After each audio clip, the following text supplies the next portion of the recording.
কোরবানির গরু কিনতেন গিয়া আমনে জোহরও পড়লেন না, আসরও পড়লেন না, মাগরিবও পড়লেন না, এশাও পড়লেন না। কোরবানির দিন আড্ডি কোবাইতে গিয়া আমনে জোহরও পড়লেন না, আসরও পড়লেন না, মাগরিবও পড়লেন না। আমনে যদি মাইক বাড়া কইরা পুরা ইউনিয়ন মাইকিং করেও যদি বলেন যে আমি আল্লাহর জন্য কোরবানি দিছি, আমরা বুঝছি না কেন?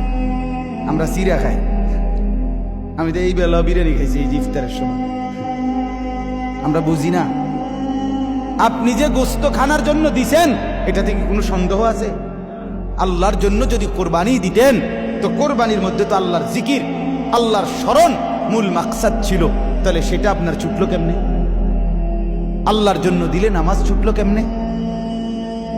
হ্যাঁ, আড্ডি কোবা হ্যাঁ বড়া।